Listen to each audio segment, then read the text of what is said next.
Welcome to the Rare History Channel. Top 14 Amazing Facts about Marlene Dietrich.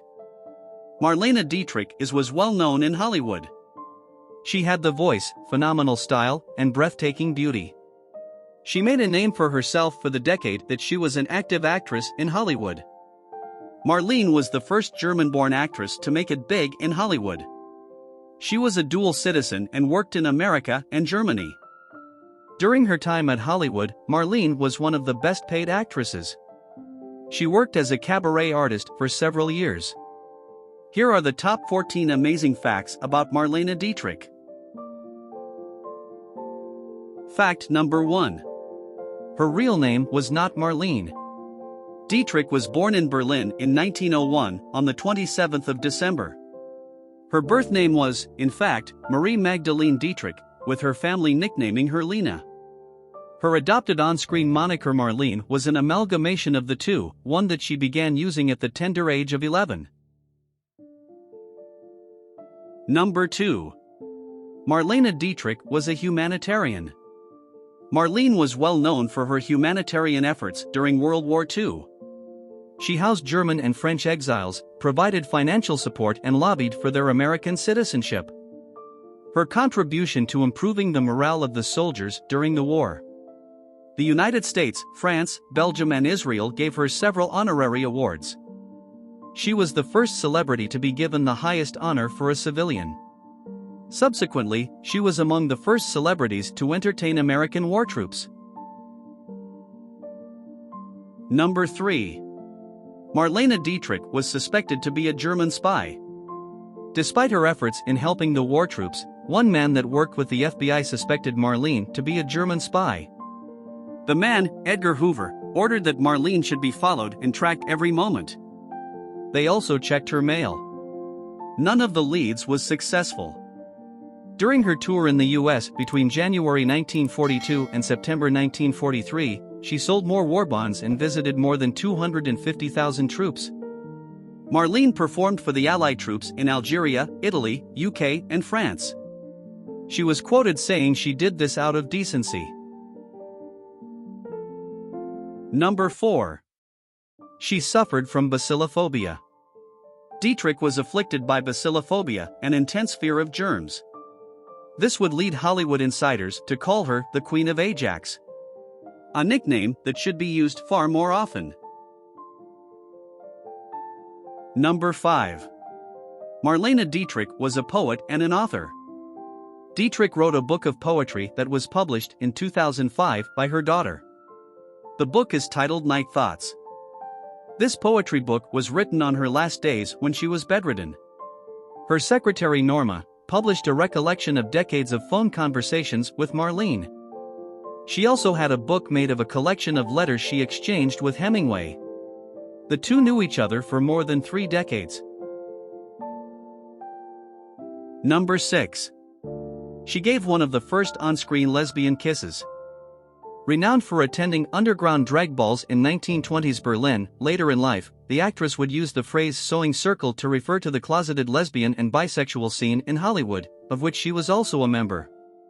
The late actor Klaus Kinski described Dietrich's conquest of his girlfriend Edith Edwards. In his autobiography, Marlene tore down Edith's panties backstage in a Berlin theater and, using just her mouth, brought Edith to orgasm.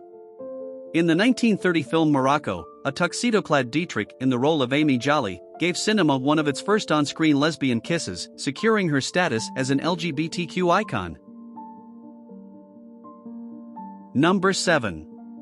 Marlene Dietrich was a talented violinist. Dietrich never desired to become a screen siren. Growing up, she hoped to be a violinist and join an orchestra. Marlene took up acting after she sustained a hand injury when she was 18. In 1922, she got her first job playing soundtracks for silent films. Unfortunately, she lost the job because of a wrist injury. Number 8. She denounced her German citizenship during World War II. Known for her strong political convictions, Marlene Dietrich was never one to mince her words. When approached by the Nazi Party to perform in propaganda films, she turned them down with a ferocious "Nein." A staunch anti-fascist, during Hitler's dictatorship she renounced her German citizenship and became a fully fledged American. She also created a fund with Billy Wilder to assist Jews and dissidents to escape to the US. Number 9. It was rumored that she had a love affair with Greta Garbo.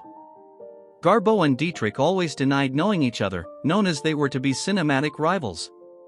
Yet, there is evidence that suggests otherwise.